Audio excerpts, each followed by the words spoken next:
Hey everybody, welcome, welcome to Hidden Horror. Thank you for spending this time with me. I appreciate that. Let's get started.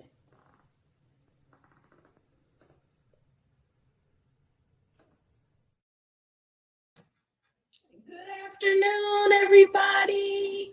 Welcome to Hidden Horror. How is your day going? How are you feeling? Is everything okay? Is everything well? Welcome, right? So, after my two Alexee Trevizo videos over the last couple of days, I began to start seeing a lot of videos with interviews that the police did with the medical staff that were directly connected to the Alexee Trevizo incident. And I wanted to share those videos with you. I have linked all of the videos on the Hidden Horror Facebook page, and I'm going to go through them now with you. So let's get started because there's quite a few videos that I found, and I want you to hear from the medical staff that were there, that were involved, that assisted, that were there to provide support and medical care to Mrs. Trevizo. Let's hear what they saw, what they heard, what they experienced. Okay, and we'll wrap it up at the end. Okay, so we have a lot of videos to go over. So I have to share my screen. First, we're going to start with the ER doctor. Then we'll go to the triage nurse, the ultrasound tech, the charge nurse, the CNA, the housekeeper, and then the person that was over like registration. Okay, so we have a couple of videos to go over. Okay, so this is the first one. And this is the ER doctor.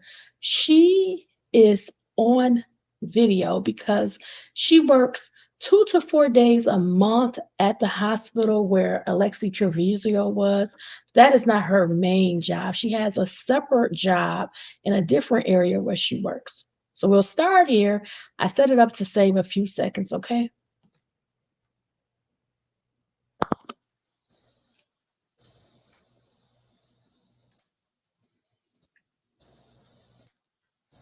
Hi, Mel. Can you see us?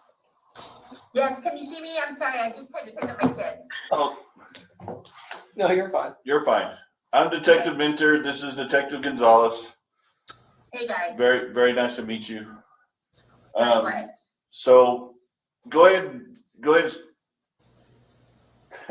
1 sec. I need to give my daughter a direction here. Okay. On top of the refrigerator. Hey, Max, look it down. Sorry about that. No, that's okay. That's where the snacks are. Oh, okay. Go ahead and state your name and what you do and where you work. Heather Marshall Vasquez, MD. I am an emergency physician. My full-time employment job is through Holy Cross Medical Center in Taos, New Mexico, where I'm the medical director. And then I work as an independent contractor for Artesia General Hospital. I work sort of 2 to 4 shifts a month down there. Okay. Okay.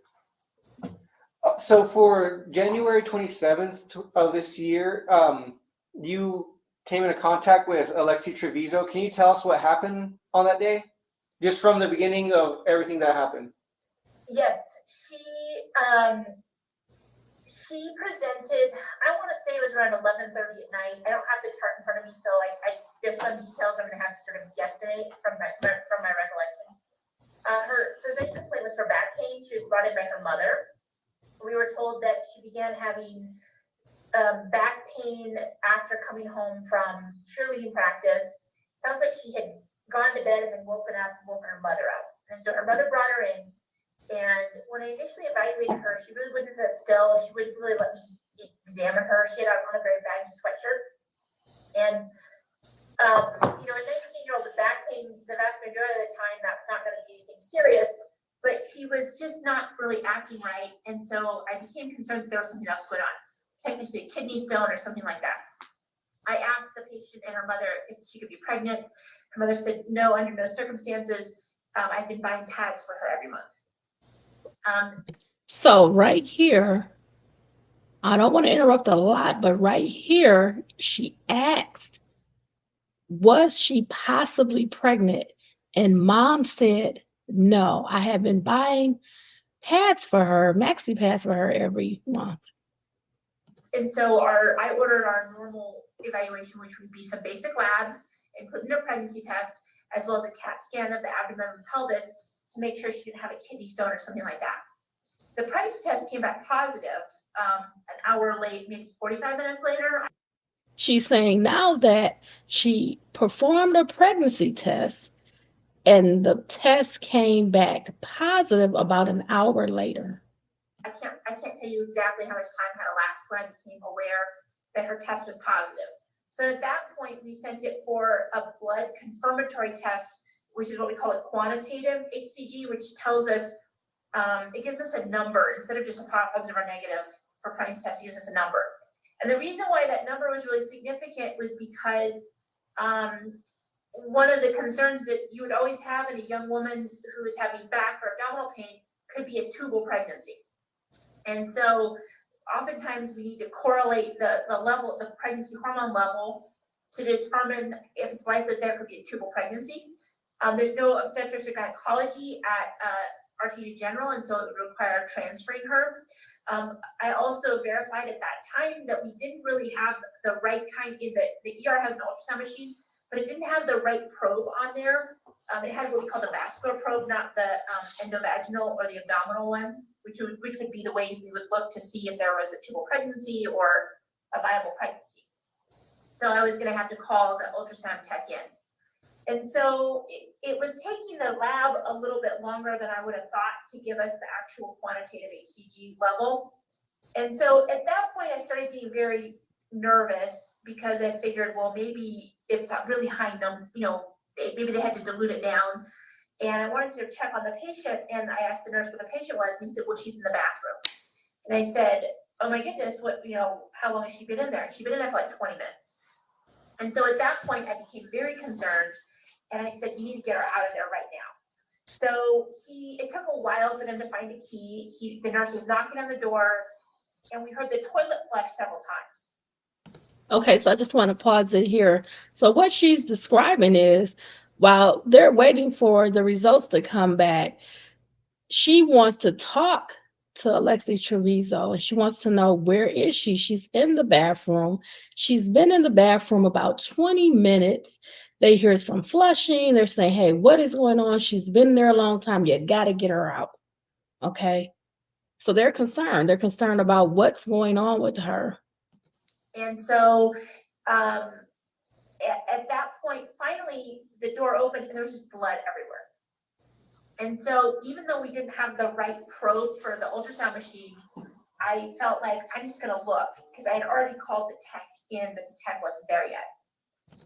So she's saying that she had to literally call an ultrasound tech in because this particular hospital, they don't have a lot of this equipment. So they're calling a specialist, an expert in to do an ultrasound. In the meantime, while they're waiting, they have to get her out of the bathroom. When she comes out of the bathroom, it's blood everywhere. So I'm sure, just like anybody else, they're thinking, well, what happened? Are you bleeding? Did you have a miscarriage? Et cetera, et cetera. Just seeing that level of blood. So I took her directly to the room and did a ultrasound. I couldn't see anything.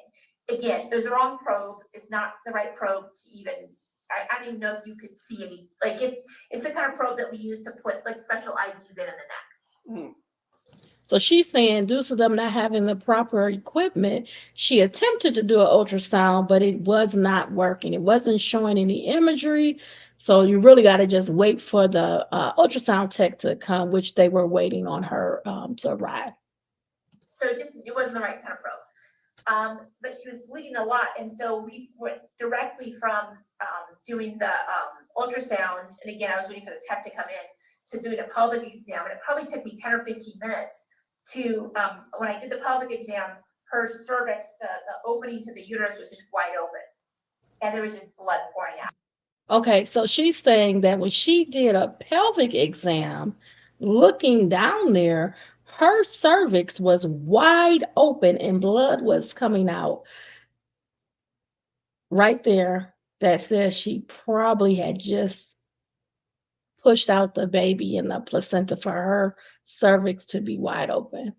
Extremely sad.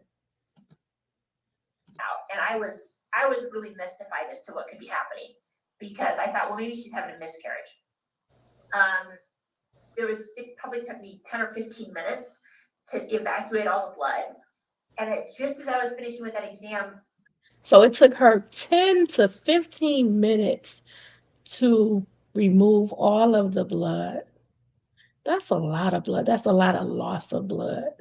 Now I'm sure they're concerned about her health, her status, losing so much blood. The charge nurse came into the ER and said, I need you out here right now. And I walked out into the main department. The nurse was still a different nurse was still in the room with the patient, trying to get her, clean her up after the exam. And the charge nurse said, the housekeeper and the secretary found a dead baby in the trash can. And so I said, well, where? Because now I needed to verify if the child was alive.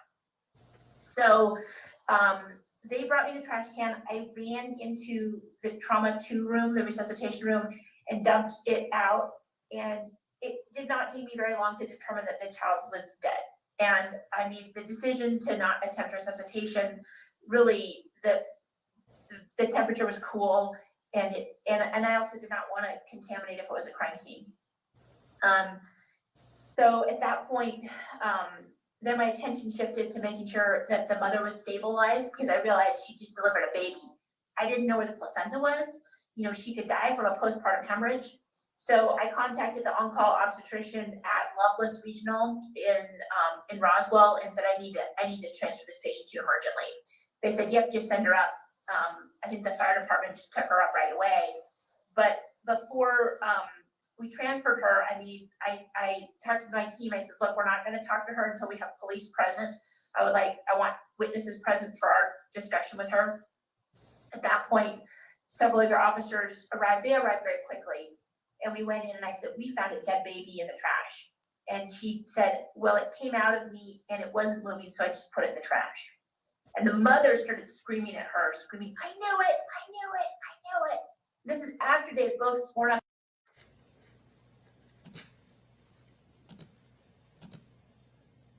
and down that there was no chance she'd be pregnant. And so at that point, once we got her transferred, and I believe that the officers called for, I'm not sure what steps they did, but we made sure we didn't touch the dead baby. We didn't do anything because we did not want to contaminate the crime scene. And I documented, and that's it. What was the baby in the trash can? I did not find it. It was my secretary, who you should speak to. She told me a few weeks later that she was the one. But I was told it was in a plastic bag that was tied off and then stuck into a plastic bag, and then she put trash on the top to try to hide it. Okay. So he was out. Yeah, that was what was told to me. But he was outside the bag when you saw him. Yes, they had opened the bag up, and I took the trash can, I just turned it upside down and dumped everything on the bed. Okay. And you didn't see any trauma or anything to the baby, or? I don't have a very good recollection of that. My brain was 100% focused on, is this a patient I should try to resuscitate? And once I made the determination not to resuscitate, all of my attention turned to making sure that the mother didn't die. Okay. So did any of the nursing staff find the placenta at the emergency room? No. No? Okay. I have no idea what happened with the placenta. She didn't deliver it at Loveless either. She probably put it in the toilet, would be my guess.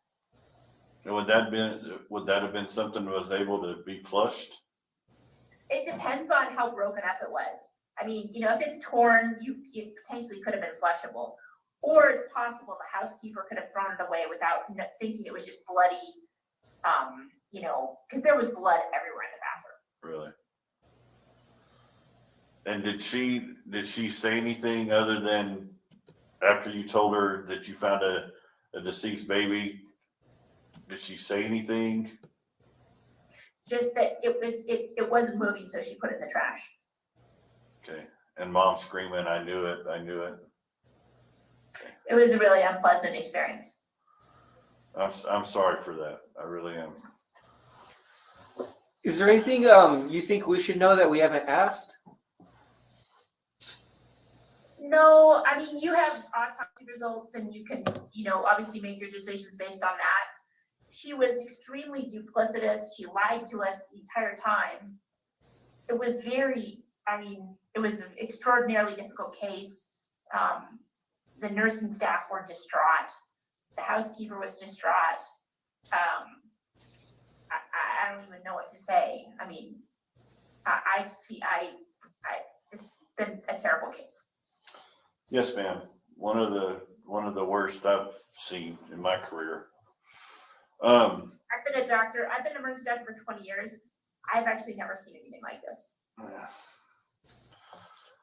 What was the lady's name that found the baby that was when it was tied up in the bag? That was our secretary, Lori, Lori, and I can't remember her last. Okay. But I have her info. We can talk to her. Oh, you already talked to her. Okay. Okay. All right. I don't have anything. Yeah, I don't have any other. All right, Doc. I appreciate your time and what you do. And if we have any other questions, would you mind talking to us again? No, not at all. And of course, I'm prepared to testify if I have to. Yeah, that's probably going to happen. So, okay. And Just the only thing I ask is please help me prepare for it if I have to do that. yes, ma'am. Yes, of course. With cases like this, they're called pre-trial interviews. Okay. So you'll be prepped. Everybody in this case will be prepped prior to trial. Okay. Well, Okay. officers, I don't envy what you're having to do, and I know it must have been a difficult decision, but I think your courage is thank you for doing what's right. Neither the mother of the patient nor the patient even asked what the gender of the baby was. I don't even know what to say. Nor do I, ma'am. Nor do I.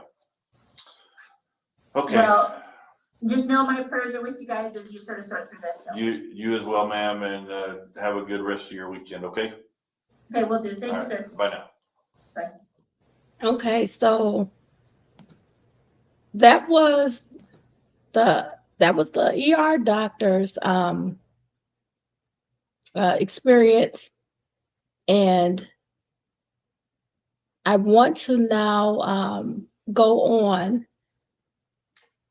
So,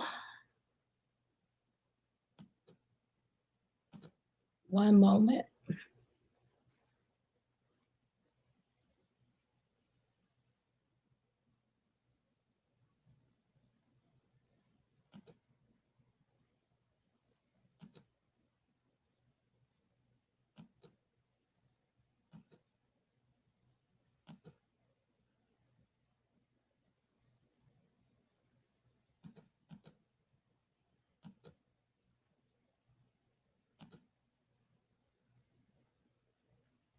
This will be the triage nurse. Have a seat. I don't know if you've been briefed on anything. You're not in trouble. An incident happened in January on the 27th of this year. Do you remember it at all? Yeah, I'm assuming the 19-year-old that was pregnant. Right. Can you tell us what happened, what you did with it, what from the beginning, from like when you first saw her to when you left? Sure. So I triaged the patient. Okay. Brought her to our triage room, asked her some of the intake questions, and then moved her to a treatment room. I probably started an IV, gave some medications. Okay. Anything else? What was her chief complaint? Chief complaint, if I can remember. I think it was abdominal pain or flank pain, something like one of those two. Do you remember what treatment room you moved her to? Possibly two. I think it might have been room two. Okay. Anything helps you remember that? No, just looking at, kind of thinking of the layout of the ER. Gotcha. So you triaged her from, did you bring her in from the waiting room? Yeah. Okay, so you brought her in from the waiting room, took her in the treatment room, Mhm. and then you triaged her, you just got her chief complaint, did vitals. Chief complaint, vitals. I believe the doc came in and kind of did a quick assessment in the triage room before we moved her back to a treatment room. Yeah, then from there we gave her some pain medication. She started feeling a little better, and then she said she needed to go have a bowel movement, and that's kind of when the whole thing happened. So what did you do after that? So when she went to do the bowel movement, where were you at? Initially, I was at the nurse's station, and then at some point I went and kind of checked on her, knocked on the door, seen if she needed anything. She denied. She said she didn't need anything. Did you hear anything? I didn't hear anything. Flush, toilet flush? Yes, after a while I started hearing, so I probably checked on her 2 to 3 times, I'm not exactly sure. And then I just kept hearing paper towel dispenser and flushing and like the water running. And I knocked again, did she need anything? Denied anything. And then eventually it got to a point where I said, you need to come out. And I asked the clerk to get the key to unlock the door, because obviously she locked the door to go to the restroom. And whenever we finally had the key to unlock it, she opened it and just kind of walked out. And did she say anything at that she point? didn't say anything. She was just looking kind of straight past me and went back to the room. Did you look into the restroom? I did. Yeah, what did you see? Went into the restroom and I saw a large amount of blood. Where? And it was on the floor. It appeared to, like she had tried to wipe it up in places. It was kind of on the back wall behind the commode, the toilet. And so I said, you okay? What happened? She said, I'm on my period, what she said. And she walked out. And then I went in, because at this point we had already received the positive pregnancy lab test. When was that? I couldn't tell you the exact time, but I know prior to that, we got a positive pregnancy test on her. Okay, prior to the bowel movement, did you tell her that y'all got a positive? No, the doc hadn't been in there to tell her yet. Okay,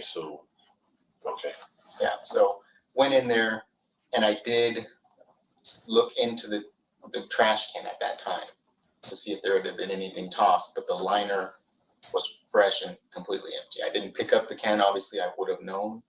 I just looked in the can and there was nothing in there. It was a fresh liner. so there's no trash in the There was liner? nothing in there, yeah. Do you know if they keep fresh liners? Because I know some places they put Yeah, there's usually new like a liners roll. in the bottom of the trash can, and then they put the liner in and Exactly. take the trash out. Right, that way when they change it, they can just put a fresh one in. So yeah, there's usually a roll or a bunch of extra liners at the bottom of the trash can. So you said there was blood on the floor, and it looked like some parts of it looked like it had been. Right, it looked like it had been wiped up.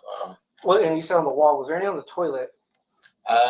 I think there might have been some at the bottom of the toilet. I don't remember if there was some like on the actual seat. Okay. You know, All right, and then so the doc hadn't told her that she had popped.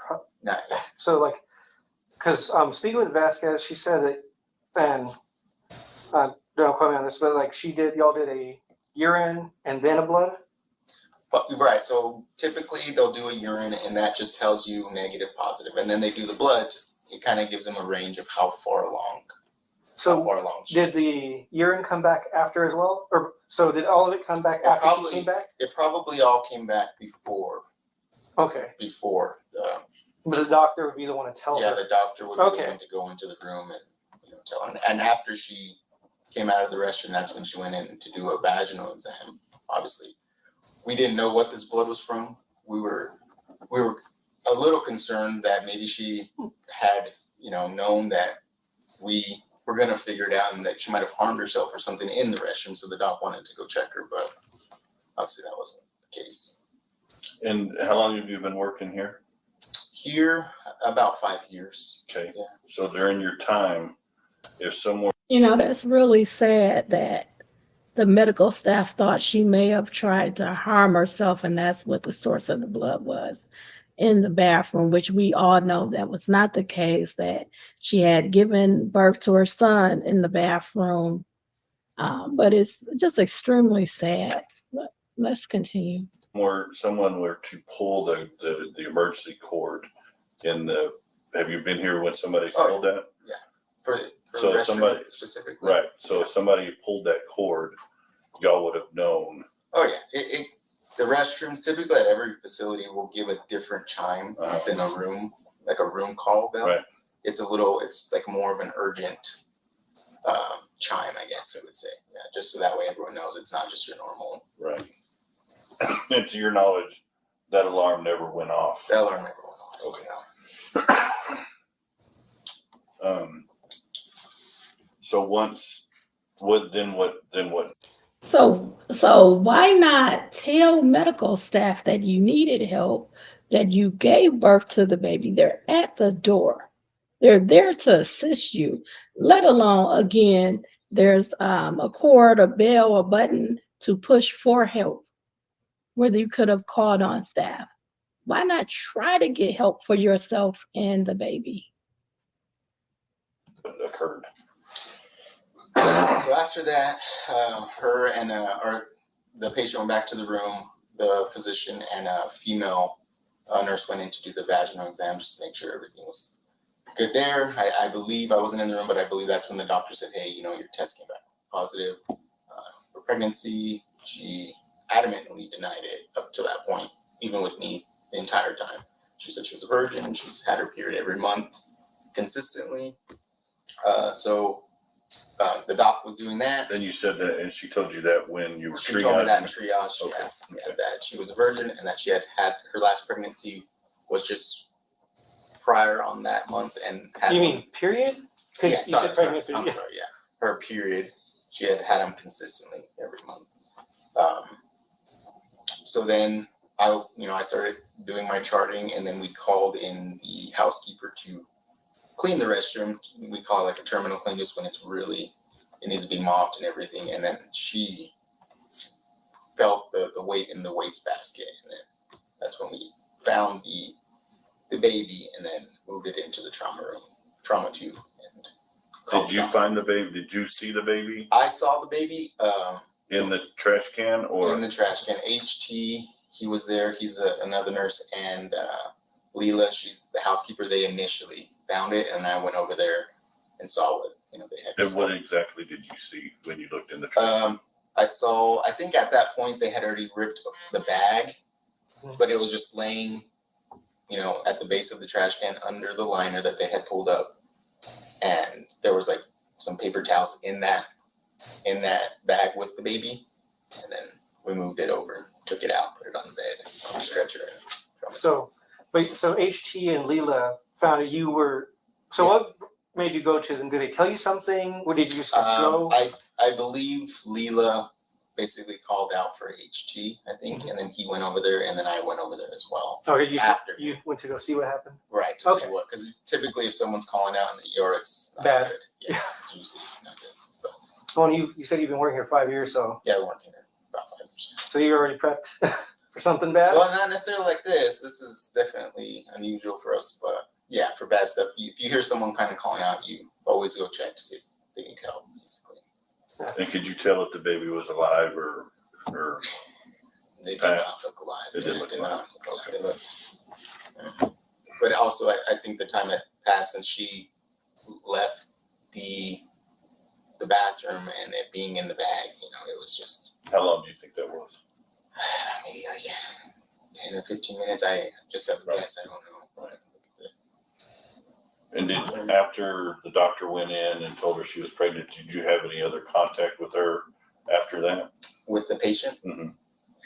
I might have went in to have her sign some paperwork, but that was probably That was it. we had to transfer her Okay. to get OB care and post. Okay. Did you have any contact with the baby after that? All we did, we brought the baby up. We called the doctor, obviously, out of the room from her exam, and we came in, kind of doc assessed the baby, and basically determined it was not viable to completely work the baby and all that. So that was about the extent of it. Okay. So and then your last contract was doing paperwork to transfer her out? Yeah. Okay. Do you know of anybody else that would have had contact with her that we should talk to? Marina Perez, she was the house supervisor. And that's probably about it. What does she do? She came in and I don't exactly remember. She had a form of paperwork that she was helping fill out with. Oh, so she's filling out paperwork. Yeah, with the patient. Did you see anything in the hallway? Any type of blood droplets or blood from the bathroom to the trauma room? Did you see anything? I believe there was like maybe from footprints or something. There might have been blood coming from the restroom to the back to her room. Okay. All right. Is there anything you think we should know about that we haven't asked?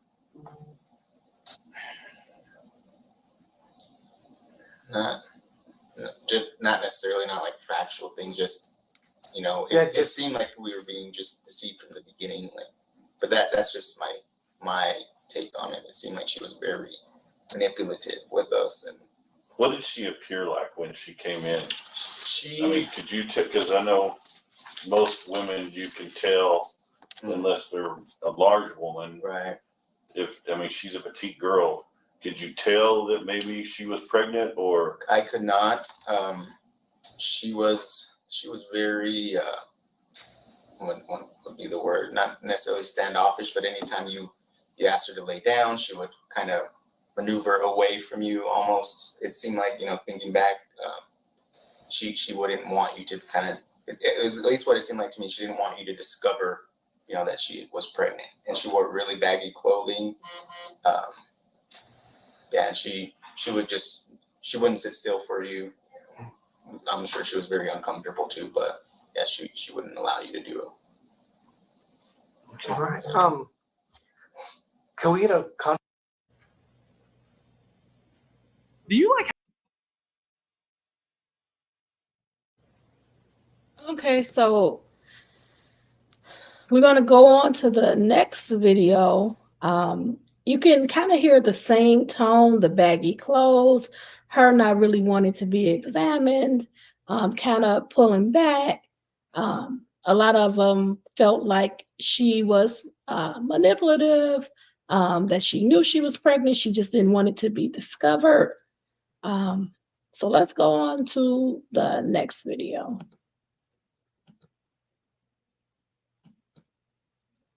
And I apologize that StreamYard is freezing me, but we're going to move on from that and go to the next video. This is the video with the ultrasound tech. Sorry. Go ahead, see. Yes, ma'am. First of all, you're not in trouble in any ways. Yeah, it's just reliving I'm sorry about that. Yes. episode. Yeah, that's what it is. I apologize for that. So can you just tell us everything from the beginning of your contact on the January 27th, either the day it happened, with either party, the mom or the baby, whichever one came first, and then to the end of contact with either? Okay. Oh, but can I start with your full name? Lorraine Romero. Lorraine Romero?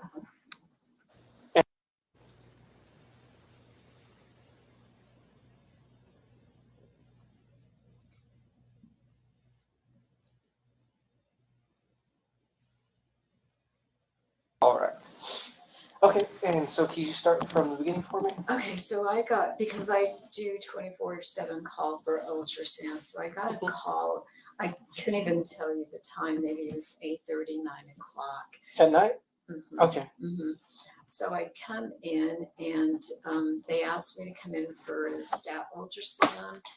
Apparently the patient had delivered the baby and thought that there was still placental tissue because the amount of bleeding she was having. So I thought, okay, great, I'll be right there. So when I got here, I go and I get my ultrasound machine. I go directly to the ER. And first of all, when I came to the hospital, I noticed that there were about 6 cop cars. Okay, so I thought, oh, please don't let it be my patient. But anyway, so I get my machine, I go directly to the ER department.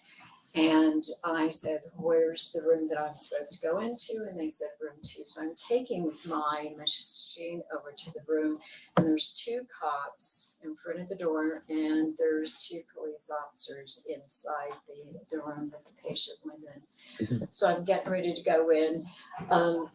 It was a little bit of chaos because there's quite a few. The nurses were around. The physician, the ER doctor, was sitting at her desk, and 2 ER nurses stopped me and said, you do not need to do the ultrasound. You could go ahead and leave.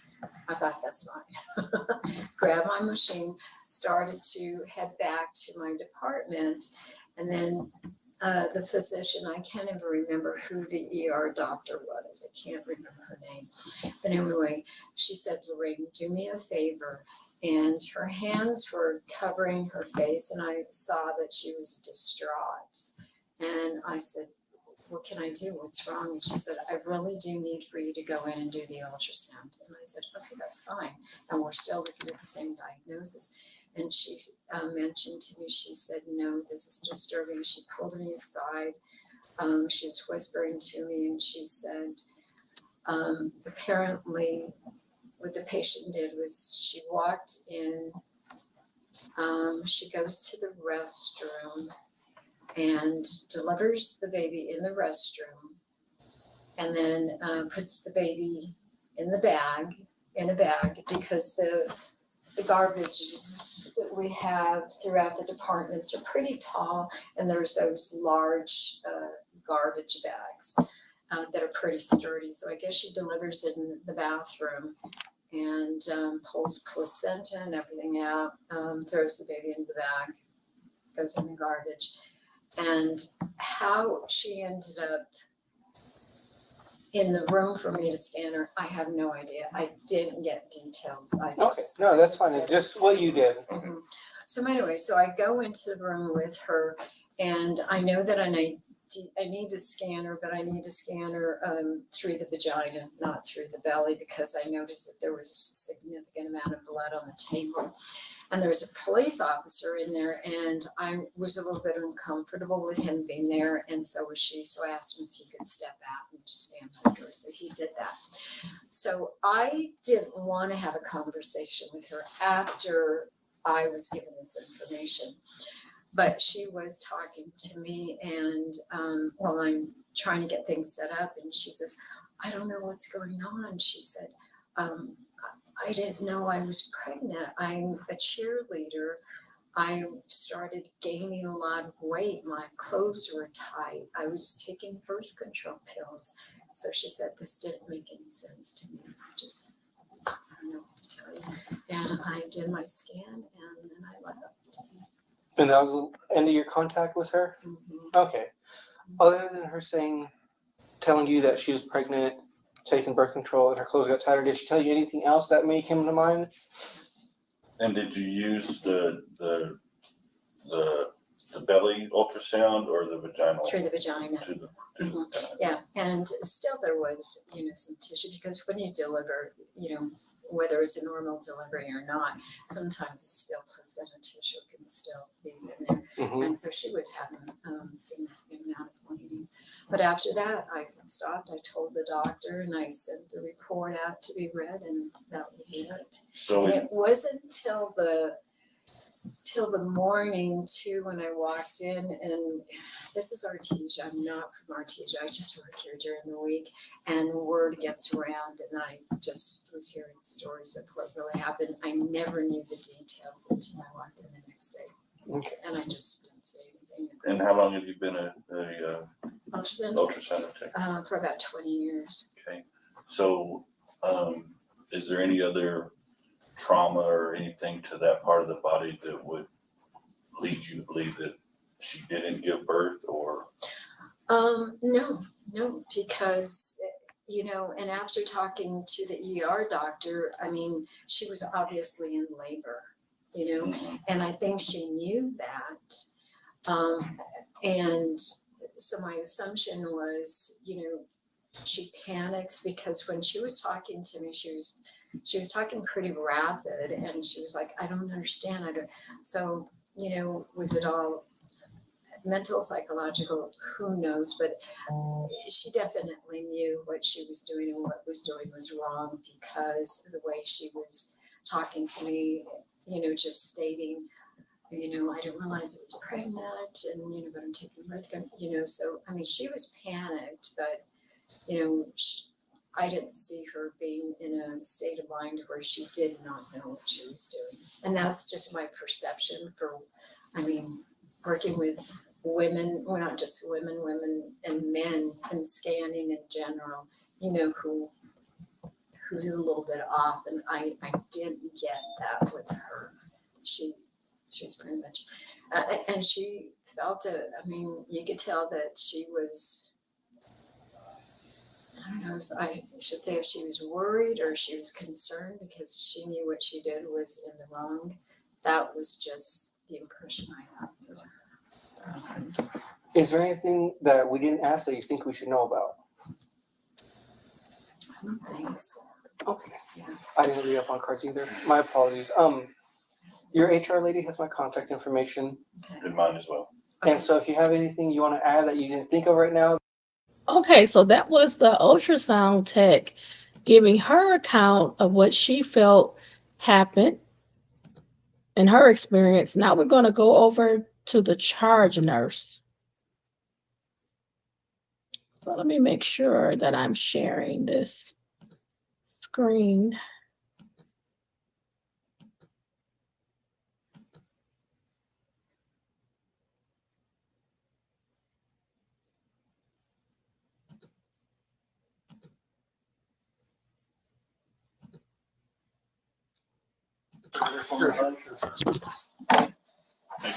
Not bad. Doing all right? Yeah, good. Haven't seen you in a while. That's a good thing, right? Well, I don't know. Sometimes yes, sometimes not. You never know. Can get you to take the mask off.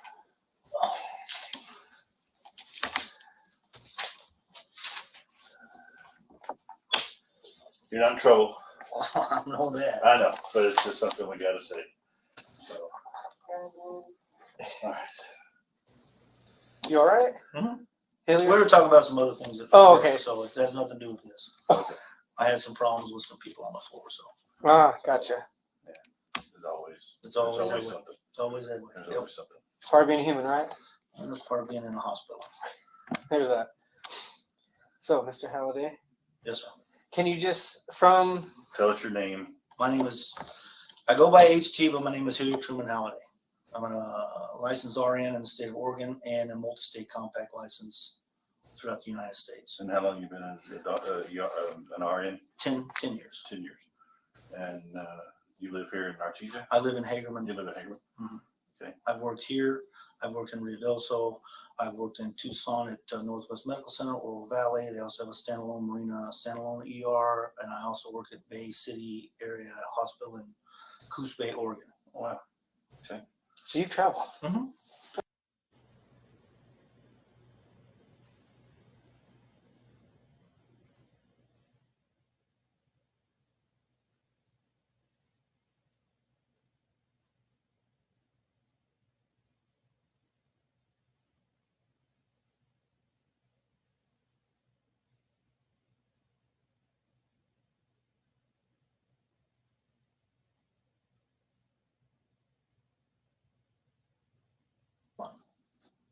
All right.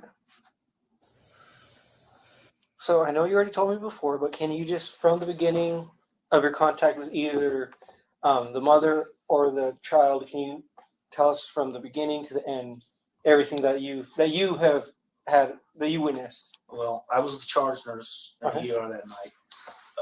And what is the charge nurse? Charge nurse is responsible for the overall running of everything that goes on, any problems or any issues or anything needs to be dealt with as far as well, just about anything. You take care of that. Okay, you're in charge of the whole work center. Yeah. Okay. I was doing triage that night, and so we have three positions. We have 3 nurses, 3 positions. You have a triage nurse, and then we have 2 other nurses that take different rooms. Usually it's 1, 3, and 5, or 2, 4, and trauma 2. And then trauma 1 is one of those rooms where usually we don't have anything in there unless it's bad, and everybody kind of just is in there. So I was doing triage, and I was a charge nurse. It was a regular night. I remember she came in with back pain, and they had put her in. They were going to treat her in triage 1 with some regular medications for back pain. But after the doctor examined her, she was a little concerned, I think, because of her heart rate, some other things. So she wanted to move her into a room and do a more extensive workup, which is what they did. At that point, I don't really know anything because she's taken out, she's not really my patient. Okay. So I know that Chris had her. I know that he came to me and said there were some issues because they had ran a pregnancy test on her, and they found out she was pregnant, and she was adamant. The mother was in the room with her and was adamant and denying to. Did you see that, or did it was? No, Chris came to me and told me this was what was going on because we were having an issue. Okay. And he was worried about the mother, the dynamics between the mother and the daughter, because the daughter was completely denying she was pregnant, and the mother was relatively upset about that she was pregnant. Okay. So and you're talking about Chris Sanchez. Chris Sanchez, yeah. Okay. And so I told him, well, as long as she behaves, okay, if it's gonna make her, he goes, yeah, she's okay. I think it's gonna be fine. So that's the last I heard of it. The next interaction I had was I had the tech, which was Lori Aragon, come and tell me, HT, you need to go to the bathroom.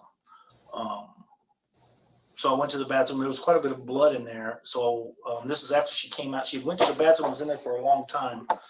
And Chris was telling me, she won't come out. So I told him, you need to get the key because the bathroom's locked. And so he told her he was going to get the key. And so she came out. But there was some blood in there. So I went to Dr. Vakas and told her, I was worried that she did something to herself physically in the bathroom. The way she reacted being pregnant and the things that I was being told. How much blood was in the bathroom? It was smeared around, so it's hard to tell exactly how much. But it was enough to cause me to have concern. Okay. I really thought she had done something physically to herself when she found out she was pregnant. Question: when did she find out she was pregnant? It was pretty early on because we did the urine first off. Any female that comes in with back pain, we do a urine right away because we're worried about a urinary tract infection. And with any female, when we do that, we always do a pregnancy test to make sure we don't give them medications that would contraindicate pregnancy. Do you know who told her she was pregnant? I believe Dr. Vasquez did. Okay. I believe. I don't know because I wasn't in the room for that because I wasn't involved with direct care. Okay. But I knew she knew fairly soon because we already were having an issue with the mother being upset about her being pregnant. Prior to going to the bathroom? Way prior. Because then they'd start an IV and then they started running blood work on her because once you find out someone's pregnant, then you run another lab test to see how far along they are. Okay. So they started an IV and we're giving her some fluids. I guess I don't know exactly what they were doing. I wasn't involved with that kind of care. But I told Dr. Vasquez she definitely needs a vaginal exam. I'm concerned that she did something to herself. That was my concern. And they took her right into the room. And then I told Lori, call housekeeping. They got to come clean this up. Which time she called Leela, who was on call for housekeeping. Then I was just sitting there, and then the next thing Lori comes and goes, HT, oh my God, you better come to the bathroom. I go in the bathroom and she goes, something's in the trash can. I'm like, I looked in there, there's a clean liner. I'm like, what are you talking about? She goes, pick it up. I picked it, I could feel the weight. I knew then we had a serious problem. I just grabbed the trash can and went right across the hall into trauma 2. The liner was pulled out, but there was another trash bag in there in the bottom, but it was all it was rolled up. So I had to tear it apart. And then, of course, I saw the baby in there. So I pulled the baby out, got him on the bed. checked for signs of life. There was absolutely no life whatsoever. I immediately came out of there after I did that, went into the room where she was performing the vaginal exam, and I immediately told her, you have to come out now. And she came out, and we went into trauma 2, and she reassessed the baby. At that time, between me and Chris and her, we determined, there was no reason for us to begin any life saving. The baby was completely gone. What did the bag look like? The bag was the original trash bag that was in there. It had trash in it. When I pulled it out, it was spun where it was tight, and then it was folded underneath the baby in there. So it was like a little capsule the baby was in. So when I had to tear that bag open to see the baby in the bottom. If you would look in the I looked in there. When she told me, something, I looked, I said, what are you talking about? Because there was a clean liner in the trash bag. So basically he was in the bottom, trash on top of him. And then another clean liner had been put on top. Yeah. So then after that, after we determined we were not going to do any work on the baby, I shut the room down and I call the police. And then I didn't let anybody, no one went back in that room. I made sure of that till the police arrived. And you said, so with the blood in the restroom, you said it was like smeared. Can you describe where all it was smeared at? On the floor, there was some on the toilet, there was some on the wall. Do you remember which wall? There's the one wall that's by the toilet. Mm-hmm. That's closest to it. There's a side rail. There was some blood there. There was quite a bit of smearing on the toilet itself, and then on the floor, it was just, smeared around. Okay. What do you think that is from? I thought she did something to herself physically. Okay. Because she found the interaction between her mother and her daughter was weird. And so, but just to make sure, mother is patient's mother. Yeah. And then daughter is patient. Yeah. So the daughter is the patient Mm-hmm. and the mother. The interaction between them after she found out she was pregnant, the way the daughter was reacting she was adamantly denying she was even pregnant. She was denying that she had sex. And you heard her say that? Yes, she was denying that openly. So what did mom say when she said that? Well, mom was upset. And the mom was saying, I can't believe you. You can talk to me. You're supposed to talk to me about this stuff before you were having sex, all those kind of things. She was saying stuff like that, which is pretty common. I mean, this isn't an uncommon thing. I see young girls having sex and they come in and they're pregnant, and then the mother is with them and find out, and it's upsetting to them. Right. You know what I mean? So it wasn't uncommon that happens. Finding out your daughter's pregnant is not uncommon. Not the other incident. Not the. No. I've never seen anything like that. Okay, so I want to make sure. No. So just no. I've seen lots of young girls come in and find out they're pregnant, and then of course they deny it. It's not uncommon that they deny that. No, mom, I haven't even been having sex. You know what I mean? That's a lot of them's initial reaction, right? Because they feel like they're going to be in trouble. I guess I don't know what they're feeling, but that's not an uncommon reaction that I see with young girls and their mothers, particularly with their mothers in there or father, that they'll deny that they've had sex. That's pretty common. All right. And so you said it was Lori that called you. You went in, and the liner was still on. Yeah, there was a clean liner on the top. That's why I was like, "What are you talking about?" Okay. And then she said, "Pick it up." And when I picked it up, it was heavy. I was like, "Holy shit!" You know what I mean? I knew right away. I knew. Then I just went straight to trauma 2 with the whole trash can. I just went across the hall and got broke the baby out. So after you, Doc, and Chris, decided there was no resuscitation, what did y'all do after that? What did you do after that? I made everybody leave the room, and I told Lori, call the police. But then after that, anything else? No, I didn't do anything until the police arrived, and they came and asked me what was going on, and I took them into the room and told them this is what happened, this is what we found, and I haven't talked to them yet. Okay. I haven't said anything to them.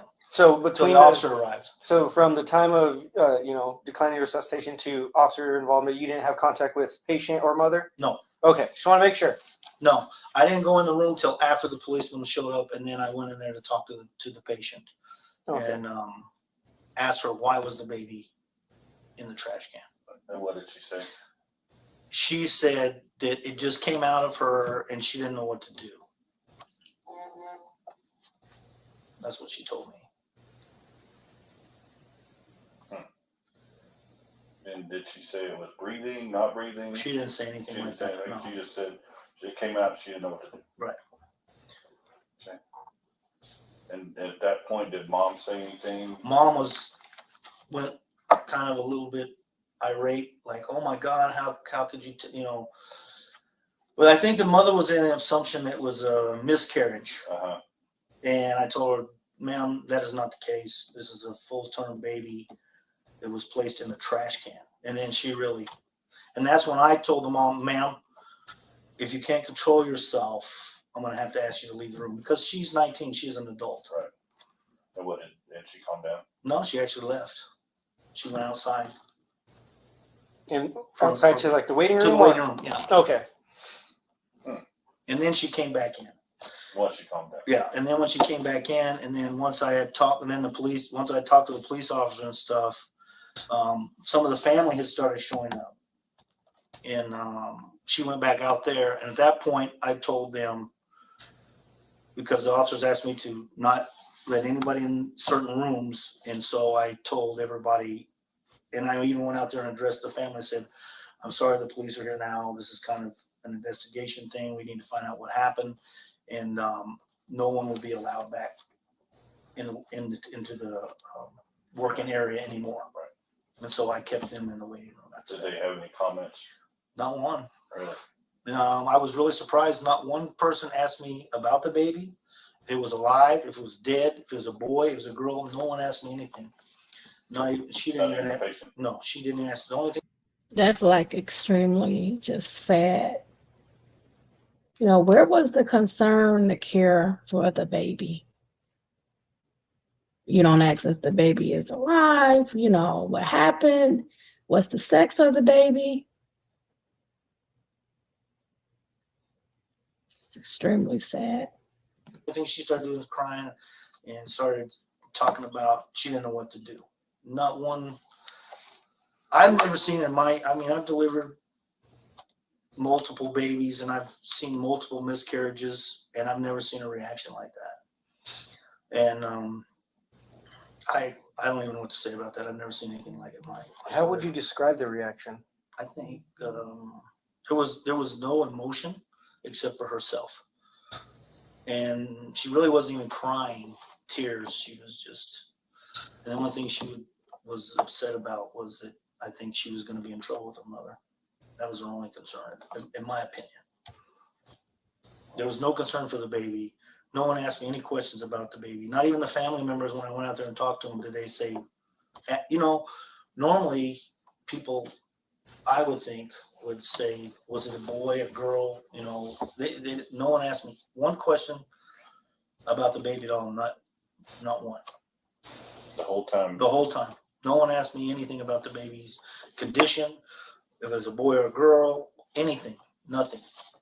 Okay. Did you have any interaction with her when I know she was flown to Roswell. Did you have any interaction with her then? Because when we looked at the baby, the umbilical cord was still completely attached. So then I had concerns about her health. When the baby comes out like that, we worry about the placenta being still attached, which causes the mother to bleed. Mm-hmm. So at that point, our concern was about her. Right. And getting her somewhere. Probably I envisioned that she probably was going to have what we call a D&C to get the rest of the placenta out of her to make sure she would be okay. So I was in there explaining to her, this is what's going to happen. We're going to have to fly you to Loveless for you can see an obstetrician to take care of this stuff. So I explained what we were going to be doing with her at that point. But it was just basically, my job telling her, this is what I need to do to make sure you're safe and you are okay with that. There was no more conversation about the baby. I didn't have any conversations with her about the baby at that point. No. My only conversations with her were about what I needed to do to ensure her health. And at that point, mom still hadn't asked about the baby? No, mom was already out in the waiting room at that point. Okay. We didn't let her back in. But no, she didn't. Okay. Now I know that I had because I had called the house supervisor to come down because this is a big deal. And I know that she kind of intervened on some things in the room. I don't know exactly what they talked about. But I know that Marina was visibly upset about the conversation she had with her. Yeah, we talked to her yesterday. Right. So I don't know what their conversation was. I know that Marina was quite upset about the conversation they had. That's all I can say. As you can tell, Right. I could tell Marina was upset. Right. As long as most everybody, which was after that point, my job was I had to get back. We still had patients coming in. I had ambulances coming in. I had 2 ambulances show up. I had more patients coming on the floor. I was down 3 beds because I had them coordinated off. So at that time, my attention turned to I have to get everybody functioning. Right. Which not only did I have to do that with the nurses to get them back, I had to pull the doctor aside and get her focused because she was visibly upset. Right. So that was my mind frame at that time was I have to get these people back. We got to, we have sick people still. Can't do anything else. I mean, you sound cold, but that was my mindset is we had sick people and we had ambulances coming in and I have to get these people back online. We have to get back to work. We have to function. Yeah, the ER still has to I function. I have to roll. Is there anything we haven't asked you think we should know? I'm just going to tell you this. I've never, ever seen a reaction like that girl.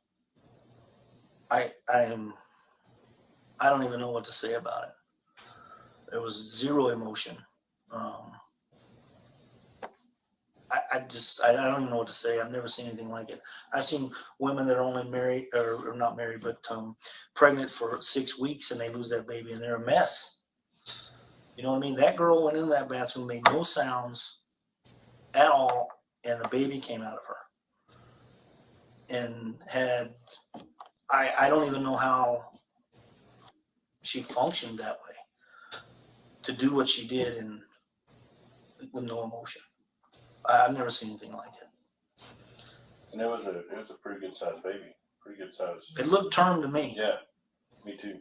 I mean, it was term. I can't tell you that was, but the only thing that upsets me the most is I understand she was scared, and I think her mother had a big dynamic on her, and I understand that. I mean, I think her mother was probably pretty controlling. I don't know that. I'm just speculation. But she gave me no chance to save that baby. I had no chance, and that's not what I do. My job is to save lives, and I had no chance on that baby. She gave me no chance. And we are a facility that you can drop the baby off, no questions asked. You can just leave the baby and go. I don't care, as long as you bring the baby to a safe. We are one of those type of hospitals, so it's hard to fathom what was going on in her mind. I don't know. I've never seen anything like that, and I pray to God I never see it again. I mean, it was like I don't even like TV shit. You know what I mean? Right. Shit, I don't even know what to say, man. Yeah. It was crazy. We appreciate what you do. I know we've dealt with, we've done a lot of things together. I appreciate what you do. It's my job every day. I appreciate it. It's not just a job. It's a calling, and we can tell that you take it to heart. And I truly, as a father, I truly appreciate what you do. Well, it is very upsetting what transpired. Yeah. And it's, like I said, it's hard to choke down when you don't even have a shot. Right. She didn't even get a shot at that kid. Right. So it's hard. Yeah. Well, I know you've been doing it a while, so if you need to talk to somebody, don't hold it in. Well, get to talking to somebody. It's just one of those things you got to put in the case and put it away. I know. Go to work. I know.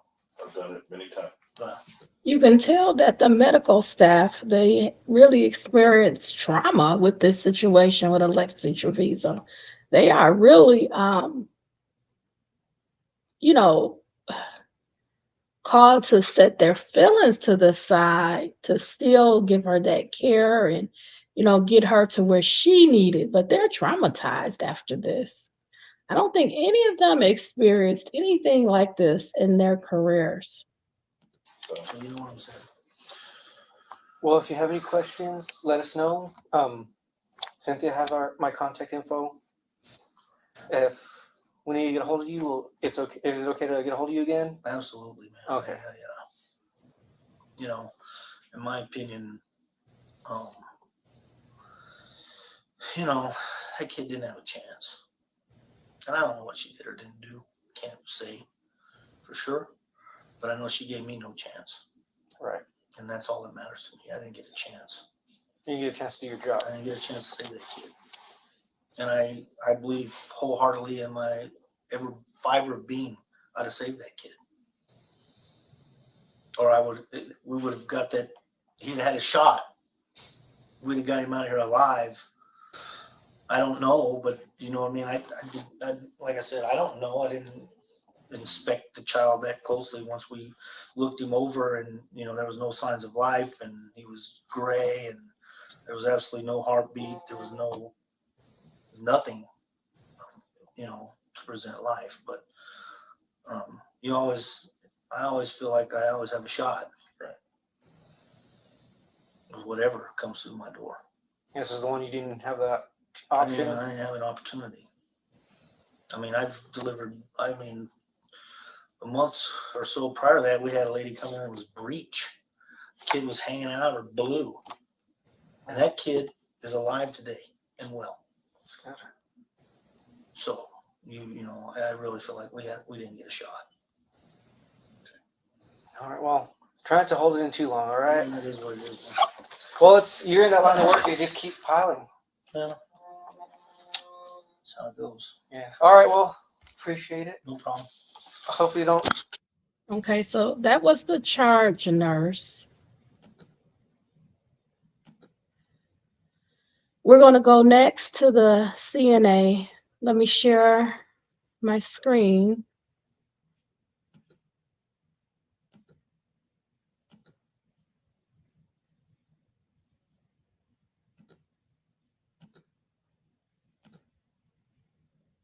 Here. Okay. Hello. Hi. Sorry, I was trying to get here safely. Oh, that's fine. And your name is Lori Lori. Aragon, right? and Aragon. There's two of us. That's why I was using my middle name. Okay. You're the one I talked to the day of, though, right? Yes. Okay. Well, Detective Gonzalez again. It's Corporal Minter. Well, Detective Corporal Minter. So, could you just start from the beginning? And if we have any questions, sorry if I interrupt you. I just have a habit of doing that sometimes. Okay, what happened that night? So so January 27th, Mm-hmm. the incident happened like 3 a.m. from when you first had contact with the patient to when you last had contact with the patient. I actually had contact with the baby. Okay.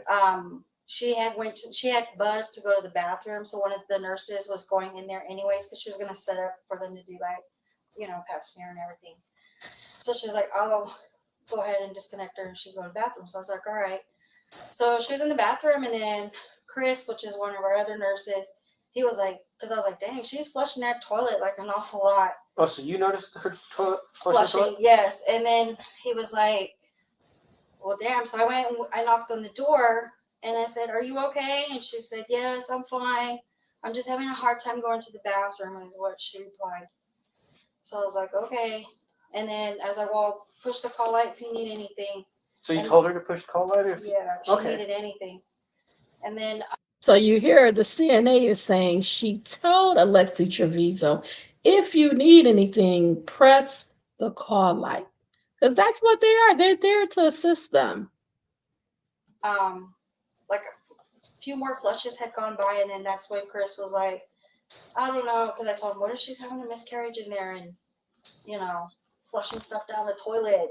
So he knocked on the door and he's like, you gotta unlock this door. And then she wouldn't reply, and he's like, if you don't reply, he goes, and then that's when she heard him call for me. And he was like, Laura, you got the spare key to this bathroom? And I was like, yeah, because we keep like a ring of keys by the desk where I sit. So I went and I got the key, and just as we were getting ready to open the door, she opened it, and all I saw was like blood everywhere, like on the walls, on the toilet. It just looked like a horror film. And you say where it is also on the floor too? Yes. Okay. And then Now, was it covering the floor or was it like You could- splotches? You could tell she was wiping it up with paper towels because it was like smeared. Okay. Yeah. And then the one that does have the footage of that, she's on vacation right now, is Erica, and she works in lab. She took photos of it? Before, because she was like, whoa, this is like, Well, I didn't know that. yes. Huh. And I didn't know that either until just recently. And who is that? Erica? Erica. Compost or No, let me give you her last name just a minute. I'm terrible with last names. Oh, you're good. But she does have the Erica videos. Salas. Yes. She has the pictures. Is she a lab tech? Yes. And she's Okay. on vacation right now. She's the one that's going to come next week. On the 27th. Yeah, or yeah, in 2 days. Okay. Sorry. So and I did tell her not to erase that. Good. I said, do not erase that because that's evidence. When did she find them? Or when did she tell you about them? Like I think it was like 2 weeks afterwards. Oh, okay. She had showed me the pictures, and then that's when I told her, do not, because I was like, dude, can you believe that? Like, because we had a patient that was pregnant at the time, just like after that, and I was like on top of it. Just didn't want another recurrence. Gotcha. But yeah, so anyways, the floor was just smeared with blood, blood on the wall, like on the toilet and stuff, and Do you remember which wall? it was like the back wall between the toilet and the sink. So, like, if you're looking at the toilet, like, Yeah, like say the toilet's right here where you're at, Mhm. and then the sink's right here. It was like up this way, blood splatter. what if, Like In your line of work, what would cause that kind of splatter? I think something that got pulled out or ripped. Like if you rip something and blood just went, it was like once you see the photo, you'll see what I'm talking about. It's just so like you say, like, rip, like something went like that? yeah, like when you rip something or if you cut something and you go like you swing your hand and blood just splatters. Okay, so That's how it looked. Oh, okay. Yeah. And that'd be on, so this is north, that's east, it'd be on the west wall. The back wall, yeah. So, because, like, the call button's on the south wall. Hmm. So it'd be on the west wall? Yeah. Yeah, because the bathroom is like this. Yes. Here's the door. Yes, and then there was There's the toilet, and then the sink, yeah, and it was up on this wall, the and then blood. the call button. Yeah, there was like in between here was the blood splatter, and then there was trickles of blood on the wastebasket that was right here in this area, and then there was like smeared blood all over the floor. Oh. Yeah, we just kept hearing the paper towel dispenser going and the toilet flushing. So yeah, when we opened up the door, like we saw that, and then I noticed she had bloody footprints that she was leaving, going back to the room that we had put her in. So I had called housekeeping, which was Leela, and I was like, "Hey, Leela, I'm sorry to bother you." I said, "But I think this patient just had a miscarriage in our bathroom, and she left like a mess. If you could come and clean it." And she said, "Okay." So she came down and she started cleaning it, and then she went to pick up the wastebasket, and then that she put the basket down and she yelled for me, and she was like, "Lori, come here, the wastebasket's heavy." And I was like, what do you mean the wastebasket's heavy? So when I picked it up and I moved it towards the door, I was like, shit, it is heavy. So I pulled it out because it had like a fresh liner inside, so we didn't think nothing of it because we looked. So when I pulled the liner out, there was like paper towels, and we had rolled trash bags already in there, but she had grabbed a few and like balled them up and put them on top of him. So when I removed them, that's when I noticed the baby on the bottom of the trash can just wrapped in the bag. Like she had it tight, like because it was the top was twisted and then like tucked under, like so it wouldn't open up. So basically, if you like When you grab trash and you like swing it and then you fold it over to like put it down or whatever, Yeah, that's how it went. and it was clear. It was a clear bag. So, Yeah, it's one of those clear bags. so you So it was a saw. hospital liner? So you saw the baby inside the bag. Yeah, and then when I picked it up, that's when I noticed it even more because all I saw was black and purple. But once we picked it up, like the bag suctioned to his face. And that's when I yelled for my charge nurse, which was HT. And I told him, hey, she put her baby in the trash can. So I handed the baby to him. and he took off to the trauma room and opened up the bag, and then that's when we went and got Dr. Vasquez Now you say that the bag was suctioned to his to his his face. face. So Mhm. was that from? I think when I lifted it up, it kind of loosened, and so just where he was still moist, it just suctioned to him. Okay. All right. Question for you. When was the last time y'all were in the restroom before her? We had another patient that was in there. What's that, around midnight, maybe? Who do you remember who it was or what they're in for? They were there too. They left us a specimen on the table there in the bathroom, and I went in to pick it up. You did it at midnight? Yeah. Was it clean? Yeah. Okay. There was no blood or nothing. So this was fresh to you. Yes, this blood was fresh. You And- could even smell it. Did the patient at midnight, were they by chance pregnant? Wow. Did you hear her just say that? You could even smell the blood. That's how fresh it was. Because blood does have an odor. So sad. At all? Honestly, she to me did not look pregnant, but then she had on a hoodie. No, the patient that gave the Oh, sample at midnight. No, she was a young girl. She was like maybe 11. So no, Okay. And there's no blood at all? No. She would have noticed, you would have noticed? we would have noticed. Okay. Yeah. And is the amount of blood consistent with giving birth or a miscarriage or some sort of traumatic event? I'm sorry. You repeat that? Okay, the amount of blood in the bathroom on the floor, on the walls, and is that consistent with the amount of blood that is lost when you give birth or have a miscarriage or? To me, I mean, it looked like she had given birth in there and was trying to clean it up. Like it wasn't that much blood on the floor, but you could tell she was cleaning it up because it was like smeared and somewhat cleaned up a little bit. Okay. Once you see that photo that Erica has, you'll see how we're trying to explain it. Right. It's just hard. Okay. Yeah, it's just hard for us because Leela had cleaned, because when I talked to her that night, she said she cleaned the blood first, then went to. Yeah, and I usually when there's like one or two things in the wastebasket, I usually pick it up and take it out. But I didn't that night, and then like I've been kicking myself on this because I feel like, if I would have just taken it out, I would have seen it.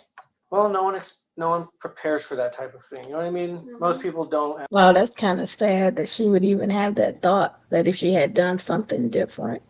The only person that I feel should have done something different is Alexee. She is totally responsible for what happened to her son.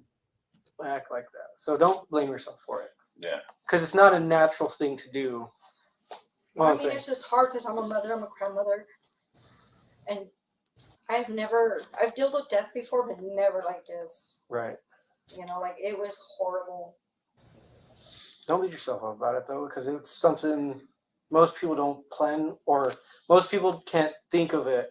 To them, it's like unfathomable. So don't beat yourself up about it because it's something you couldn't have prepared for. Yeah. Because like you said before, you're expecting a miscarriage. Yeah, I was just expecting her to have a miscarriage and call it a day. I mean, we've dealt with patients before that have had miscarriages. Yeah.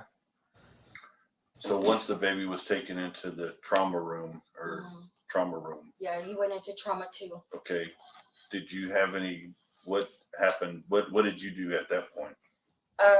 I just remember I stayed in there because she went to go get Dr. Vasquez, and then I noticed that the umbilical cord looked like an animal had tore it apart.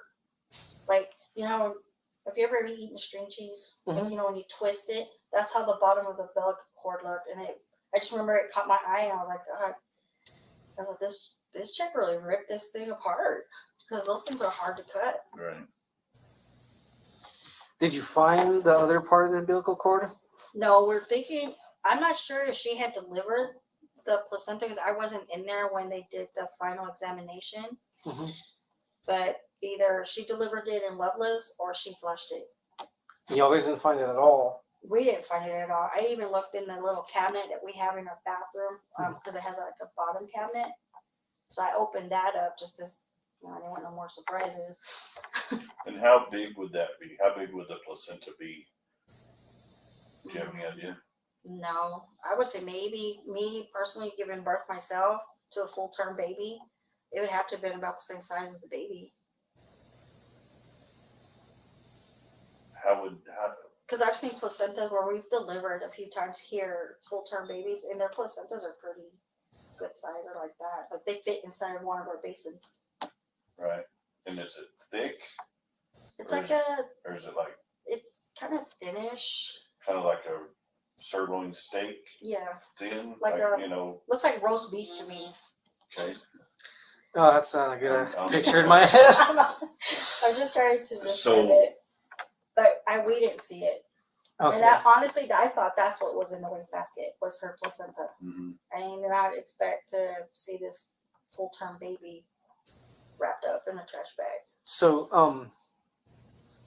after, like with HT and the doc at the room, did you do anything else with the baby or the patient after that? After that, I was told to get a hold of the on-call OB Mhm. in Loveless because she needed to speak to her because she had to transfer that patient out because she was bleeding.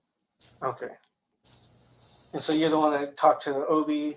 Or, I was the one that got a hold of the Loveless hospitalist. I believe her name was Stephanie. And I had set up to where we got this patient transferred to Loveless so that way they can go in and clean her out and stuff to make sure she wasn't hemorrhaging or anything like that. okay. After that, any other involvement? The only time I saw the patient was when I went in to have her sign her paperwork, the teleforms Mhm. that she has to sign. So because flight crew was on their way to transport her. That was the only time I had any. Did she say anything? She to just you? cried She was just crying. because there was 2 police officers in the room with her at the time.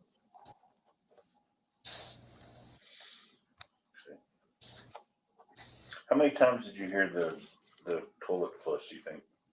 More than 10 times. Because that's when I was like, dude, something's going on in there. Okay. And so that's what, because over 10 times in a year, like, and how long, what span of time did the toilet flush? It was like once it flushed, she waited a few minutes and then she didn't flush it again. And and like, then how we- long do you think that was? Like, if you had to give a guess, how long do you think it was the whole time? Out of the whole time between the flushing? No, like- No, all- from the time she went into the bathroom to the time she came out. Oh, maybe 15, 20 minutes. And how long of that was she flushing? About maybe 10 minutes of her being in there. It was just constant flushing? So 10 minutes of constant flushing of 15 minutes being in there? Yeah. Yeah, because when she ran to the bathroom, I did see her pass me. Because I remember I told the girls, because she had her hand on her crotch and one on her butt. Mhm. And she was running to the bathroom. And I was like, damn, I guess we gotta go, we gotta go. And because one of the lab tech, Erica, was sitting there and we were talking and she was like, dang. She was like, really? And that's when we noticed she was in there for quite some time. So I don't know if maybe the baby was already coming out and she was just ran to the bathroom as fast as she could or what. So, for any other patient there, do you think anyone else could have delivered that baby? Mm-mm. We would have known. You would have known? Okay. Was there any other pregnant people on the That ER night? that night? No. And you said the last patient to visit was a like 11-year-old female that gave y'all a sample, Yeah. And her mom went in there with her and you were the last one in the restroom prior to that I know of. Yeah. that you know of. Okay.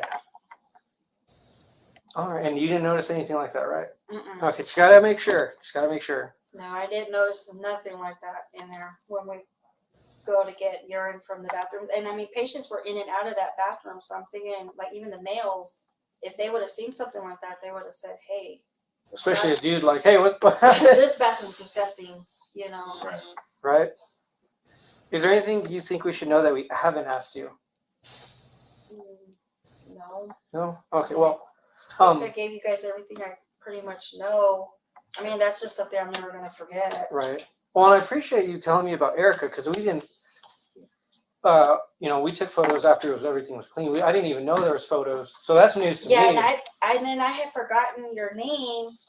And then I was like, and I hadn't seen any of the other officers that were there that night. Mhm. So I was like, oh, shit, who the hell do I call? Like, and then I figured, well, they'll get a hold of us. Yeah. And then I thought, well, that's why I told Erica, do not erase those. 'Cause Right. that's evidence that they need. It is. It'd Yes. be really helpful. Because once we noticed that, that's when I had housekeeping stop her cleaning. And I go, that's a crime scene. Well, she was very thorough because it was very clean whenever we Yeah, we went in there. She had gotten it, but like the wastebasket and all that, I was all, just leave it because I remember it still had a little bit of blood on it. Yeah, it had like a slight smear on it. We took photos of it. So you've been a nurse how long? I'm a CNA. Oh, CNA for how long? Maybe like 16 years. Oh, so you've been in the ringer. Yeah, I've done nursing home. This is actually my first time doing hospital. Oh, I'm sorry. Yeah, that's why I said like I was used to deaths, but nothing like this. Well, just reason I'll ask. So you said it was fresh blood, right? Have you dealt with dry blood, like dead blood? Mm-hmm. Does this smell fresh to you or dead? This smelled fresh. Like I don't know how to explain it. But just in your experience, it was Yeah, fresh blood. It hadn't been stagnant for a while. Mm-mm. Okay, just wanted to make sure. Yeah. Okay, well, you have our contact information, and I gave the HR, Cindy? Cynthia. Sorry, there's a Cindy that works here too. Yeah. I give Cynthia my contact information. If you have any more info, you can let me know, okay? Okay. I appreciate you. Thanks, Lori, for coming down. Thank you. And thank you for what you Yeah, it's hard to watch. Let's go to the next one. This is going to be the interview with the house supervisor.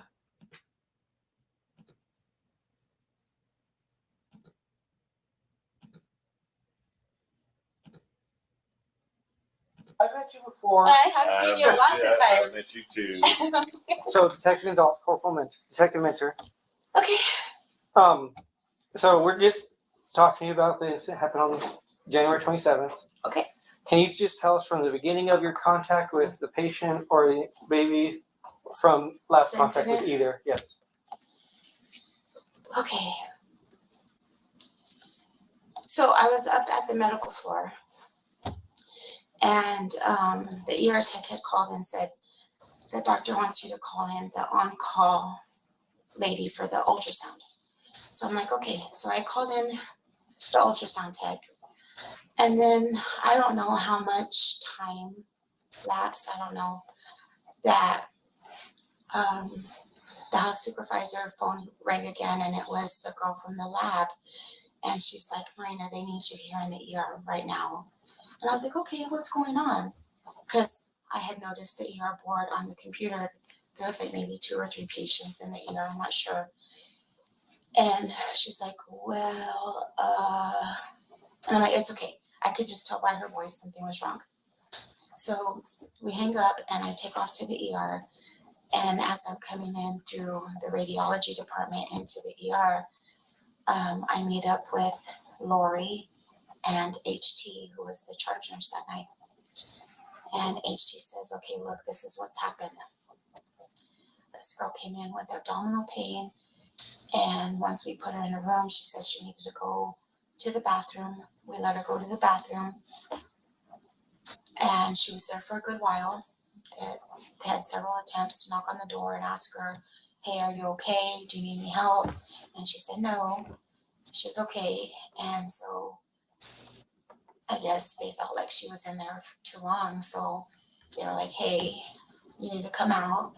They went to get the little key that could open the door. And, excuse me. So I guess when they opened the door, they saw that she was cleaning. She was trying to clean blood. They said it was a horrible, gory, bloody mess in that bathroom. I did not see that. So then they walked her back, I guess, to her room, which was ER room 2. They walked her back to the room, and at this time we still didn't know that there was a baby. So they said that they went back into the ER room 2, and I guess they reported to the doctor saying, hey, you know, here's all this blood, like something's going on. And of course, you know, you start thinking of like, what if she tried to do this? What if she tried to do that? Like they didn't know. So then the ultrasound tech still hadn't got to the hospital at that time yet. So the doctor's like, you know what, I need to probably do like a pelvic exam to look, because like what's going on? Why is there so much blood? So the charge nurse HT says that, you know, they were in the room and probably trying to set up for the pelvic exam when Lori, the ER tech, had already called Leela, the housekeeper. Hey, can you come and clean this bathroom? Because there's a lot of blood. So Leela went to clean, and she had already been cleaning pretty much everything when they said that the last thing that she lifted the trash can and she realized that it was heavy. And so then she was like, you know, like this is weird because this bathroom trash has never been heavy. So she said that when she looked, that she wasn't sure what it was, but she kind of thought that what she was seeing was maybe like a baby. So she said that she yelled out for Lori, and Lori went in there and grabbed it, and I guess sure enough realized that there was a baby in there. So Lori yelled out for HT or went to get HT. I'm not sure exactly. Were you at the nurse's station at this point? No, they still had not told me about that because Okay. they didn't know that there was a baby. So I was still at the medical floor. Okay. And so then HT, when he's telling me this story, HT tells me that he goes, grabs the trash can, and he lifts the bag, realizes there's a baby in there, so he takes it right across the hall to trauma 2, tears open the bag, realizes the baby's there, and it was you lifeless. didn't witness any of this? So at the time he's telling me that, so he's like, so come on. He's telling me everything I just said is from HT's story. Okay. And so then he's like, so come on, here it is. And so I walk into the trauma 2 room, and sure enough, the baby's on the gurney where he had placed the baby, lifeless. And the trash can is right by the gurney. So like, of course I was in utter shock. Like, you know, we were all just in shock. And so they had already called the police. The doctor, I think initially at the time, was about to do a pelvic exam to look to see where all this blood was coming from. And HT had gone and told her, hey, I need you right now, like, you need to come with me. And took her to trauma 2, showed her what had happened. And were you still in trauma 2? So no, so that happened like before. Oh, okay. That happened before I got there. So then when HT told me all of that, when I came out of trauma 2, HT and Dr. Vasquez, and the authorities, the police officers were just getting there. And I know that Dr. Vasquez went and HT went out like to that little area inside the hospital, but like where the ambulance comes in, and they kind of were giving the police like a heads up of what had happened. So then after that, I really didn't know what happened because I was on the phone with my chain of command because I needed to know, like, you know, this has never happened. I didn't, as a house supervisor, I didn't know what I needed to do, if there was any paperwork that I needed to do, if we were supposed to register this lifeless body. Like, I didn't know. So you called your chain of command for guidance? I called, yeah, for questioning. So I called Patty, who's the CNO, Patty Bartok, and I called her and I said, hey, look, this is what's going on and I need to know what I need to do for legal purposes. And so she was like, well, Marina, you know, like, I don't really know. Let me have you call Cindy Buck, Cindy Buck is like in charge of medical records, and she deals a lot with the birth certificates or death certificates. And so she said, so why don't you call her and then I'll get legal on the team, on the phone and see if I can find out what needs to be done. So, but then after that, like I was on the phone with Cindy, and then after that, like Patty was calling me, and then all of administration basically were calling me, like. And is that your job? That's my job. That's your job. Yeah, as a house supervisor, like I'm in kind of charge of like everything that happens during the night in this facility. And so, and even Dr. Salgado called me and was wanting to see what had happened. And he told me that he was awake. He was already planning on coming in, to speak to the doctor. And so, Cindy Buck actually had told me, okay, like, yes, we need to register the baby. And like as if, like a Jane Doe or whatever, like infant male, but there's also like a paper that I need you to, ask her. There's a paper that you need to ask her, and the nurses fill out. And it's very important that that we know whether or not the baby took a breath or whether or not the baby did not take a breath. And I said, okay, well, so at that time I said, because every nurse by that time had been telling me that this patient had been kind of changing up little bits and pieces of her story while she was in the presence of her mom, I guess. So when I said, okay, I'll try to, get the truth out of her, then Cindy was like, well, whether you have to ask the mother to leave the room, but we need to know. Mm-hmm. So I went and I found the form that Cindy was talking about, and I go into the patient's room and I introduce myself. And I said, there's just a few questions that I need to ask you. And most of it was like, first and last name, date of birth, social security number, which she didn't know. And then whether or not she knew, whether or not she took any kind of medications. And then, so I said, so, right now it's very important that you're very honest and truthful with me. I said, and it was just she and I in the room. And Mom wasn't there? Mom was not there. Okay. And I said, did your baby take at least one breath when it first happened? Or did it take at least one breath, or was it not breathing? And then she kind of looked at me in the face and the eyes, and she was like, well, can I tell you? And I said, tell me what? And she said, so I've been having this bad abdominal pain, she said, and we came here to the ER, and when they brought me back here to this room, I felt like I needed to go poop. She said, and I asked if I could go to the bathroom. She said, and so when they said, yeah, that I could go to the bathroom, she said, when I sat on the toilet, she said, it just all fell out.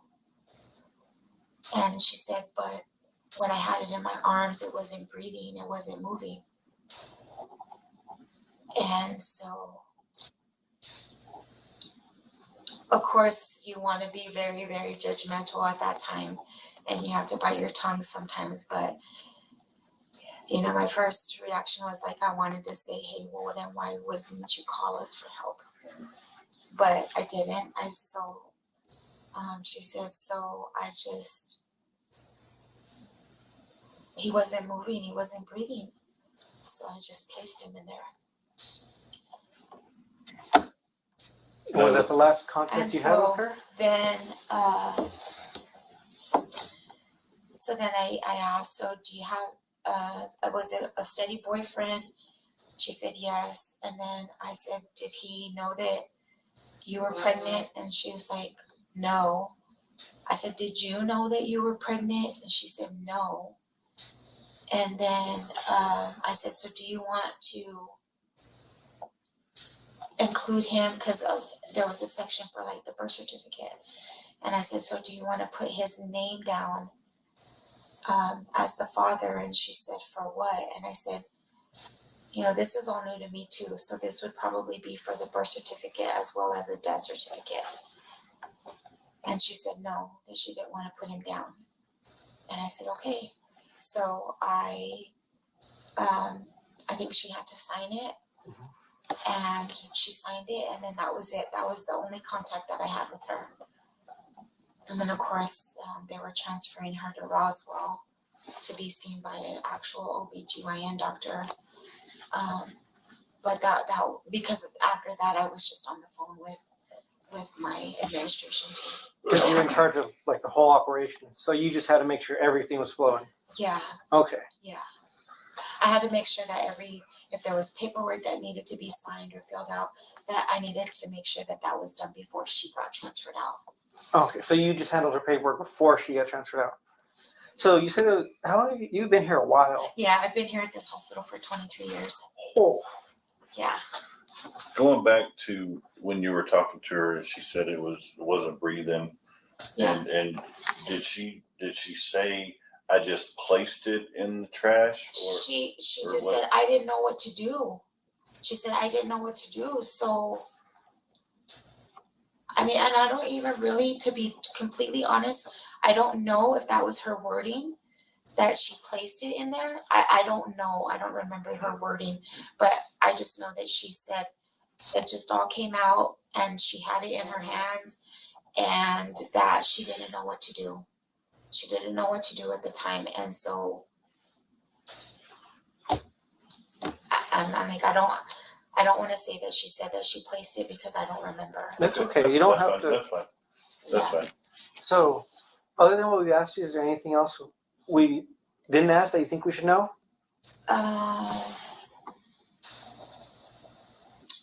Not that I'm aware of. I don't Okay. think. All right. Well, if you have any other things that you like tomorrow, you're like, oh, I forgot to tell them this. Cynthia has my contact information, so you Okay. can let her know. Okay. And that's Minster's contact information. Okay. Okay, so we have one more final video. And thank you so much for spending this time with me, taking this time to check out all of these videos. Again, remember, they are on the Hidden Horror Facebook page, so you can always see them there. This is the last one. Oh, it's okay. Looking for you guys everywhere. No big deal. All right. All right. Thank you, ma'am. You're welcome. Good. How are you? Good. Coming into work? Yeah. Okay. And are you Elizabeth Crawford? Yes. Detective Gonzalez. Nice to meet Jim you. Minter, nice to meet you. All right. You're not in trouble. I know. Okay. We just want to start that off with all the interviews.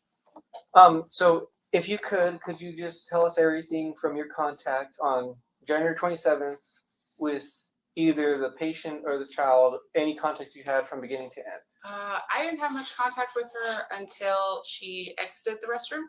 I didn't take care of her before that. So But the after patient. that, I took care of her. Yeah. Okay. Can you tell us what happened? So she came out of the restroom. Mhm. There was a trail of blood from the bathroom back to her room. We went to her room. I went to get her undressed. The doctor came in, explained to her that she had a miscarriage. Her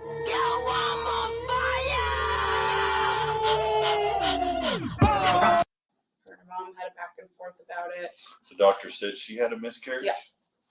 Okay. She said it seems essentially like, I'm not sure the exact words, so it was a few months ago, but she said, it seems that you've suffered from a miscarriage, which didn't seem totally abnormal. It seemed awful miscarriages before. They're very bloody. Right. And so. Was she bloody? Mhm. Like And then there her was, legs? And yeah, she had blood all down her legs, and then there was like blood in the bathroom everywhere. So. Okay, and you saw that? Mhm. Okay. And then got her in the bed, got her in a gown, helped her clean up. Doc came in, we did the pelvic, essentially. And then HT had come in and took the doctor away. And then I helped her get back in the bed, get her comfortable. I went to go get her blankets. And that's where the baby itself was, in that room where the blankets are. So then I went back in there and essentially just took care of her tried to as a postpartum patient from then on. Right. That's about it. Like, she After that, we had ultrasound come in to essentially make sure there's like no products of conception left in there. I think they did the mom some up after the pelvic exam was done. Were you in there when let's go back. Okay. You said you saw blood in the bathroom. Where did you see that? It was just like on the floor, like with like white marks. Okay. Essentially, like she had tried to wipe it out. Was it on the toilet? Was it in the where exactly was the blood and how much? It was a good amount. It was like on the floor, essentially. Okay. So I don't remember seeing any like a lot on the toilet or anything like that. Okay. So when you came into the room, did she say anything? Did you say anything to her? Once we all figured out what was going on and I went in there, she essentially was scared. She was worried that she was going to get in trouble. She did have the back and forth with her mother that was just about like,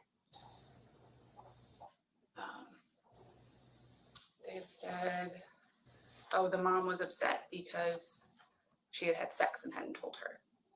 So they were going back and forth on that. And then she was just denying it, which was a little out of wasn't really deniable at that point in time. Right. So the patient was denying having sex at this point to her mom. Yeah, she was trying to state that she was still a virgin. After she came in from the bathroom and all the blood and all that. Okay. So did the pelvic, and then I think shortly after that, the mom was in the waiting room after that. And then she was just worried. She was asking me like what was going to happen. I told her obviously I did not know. Is this when you found out she was worried about getting in trouble? Did she tell you anything like? She didn't say anything about what had happened. Mm-hmm. She was just essentially worried that she was just going to get in trouble. So that's what I mean. Were those the questions she was asking? Mm-hmm. Like so, what's going to happen to me? Like that kind of thing. Did she ever ask about the baby? No. Not once. and so her focus was her getting in trouble, Mm-hmm.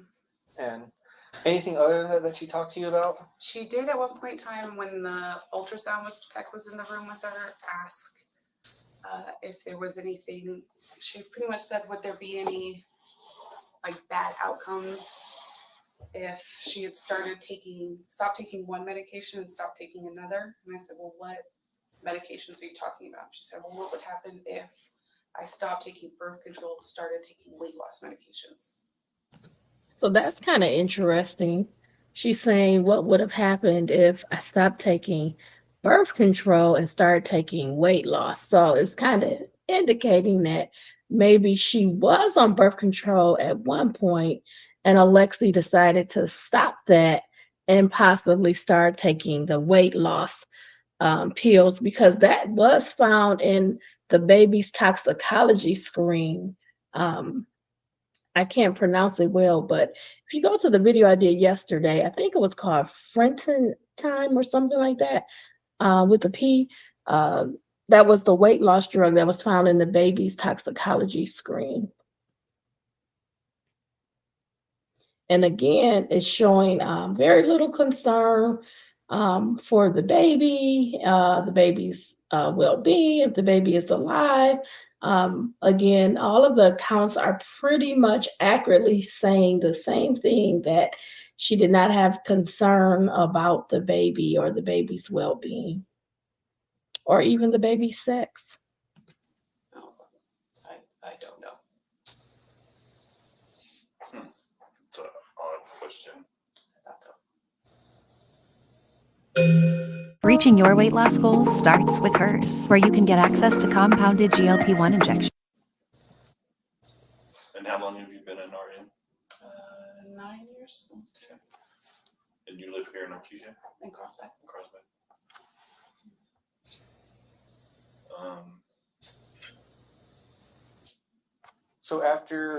So you got her the blankets. Mm-hmm. After that, what did you do? Did you have any more contact with the patient? Yeah, I just popped in periodically and like checked the amount of bleeding, make sure she wasn't like hemorrhaging or anything. Okay. And then, so until she left, is that what you did? Did you do anything else? other than checking on her, make sure she was okay? So, Did you participate in the pelvic exam? yeah, I was in the room. Okay. Were you able to see, did it appear that she gave birth based on the pelvic exam in your experience? Would you be able to tell? Yeah. No. No, Okay. You weren't, okay, So I've never done OB, so okay. what a pelvic exam looks like after birth, I have no idea. I could say that there was a lot of blood, more than normal, like in a normal pelvic exam, obviously. Right. Like we tried to get the suction working because there was so much blood that it wouldn't work, that kind of thing. Right. So, Okay. So, after she left, did you do anything else? Have any other contact? Mm-mm. And so that was just your side of it? That's everything you did? Yeah. Okay. Is there anything we haven't asked as of yet that you think we should know about? nothing that I think of. Okay. The only thing was just those medications that she was asking about. That was weird. Just what happened if you stop birth control, started weight loss? Mhm. And she didn't like expand on that? She didn't tell you why she was thinking that? No, it seemed obvious in my head though. So, Could you like tell me why it seemed obvious? well, it seemed like she'd been trying to hide this pregnancy from her mother for some time. Mhm. So if you know you're pregnant, you're not going to continue taking birth control pills. But if you're trying to hide it, you might start taking weight loss medications. That's just kind of what it seemed like in my head. Okay. Just want to make sure because it seems like it to me. Just want to make sure I'm not thinking. And was the argument between her and her mom pretty heated? I wouldn't say heated. It was awkward. Awkward? Yeah, like they were going back and forth, and her mom was definitely angry. And patient is 19. Mm-hmm. Mom is quite a bit older. Mm-hmm. Gotcha. And they never once asked about the baby during the entire time you had contact with her once she left the bathroom? Even after they found out that the baby was found and all that, they never asked anything about the baby.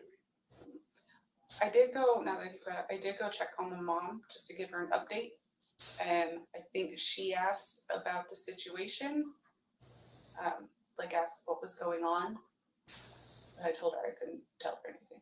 So I just went to go tell her that like she's being transferred to Roswell. Right. And give her an update on her daughter essentially. And that she asked about like what was going on with all of that. She said, what happened in the bathroom? What happened in the bathroom? I said, I can't tell you anything. Right. But nothing specific saying Nothing. what about the baby? Correct. Okay, I don't have any.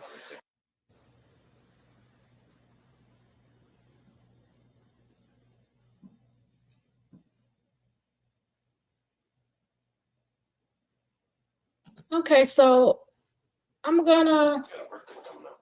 I do. Happy early birthday. Thank you. Hopefully it's better than this. I'm gonna wrap it up here. Just a sad situation all around. I'm gonna check and see if there's any comments. Okay, so I don't have any comments. I just want to say thank you for spending this time with me. Um, I'm just trying to prepare us for the pretrial hearing that's coming up July 22nd. I want you to have all of the information, all of the knowledge. I think this gives a little bit more breadth into what happened in everyone's viewpoint, not just the video of Alexee Trevizo in the hospital, but also the viewpoint from the various medical staff that assisted her or were there to assist her during the time when she went into the emergency room. So thank you again for spending this time with me. Remember, stay smart, stay safe, stay savvy, be well, all my friends. Bye, everybody.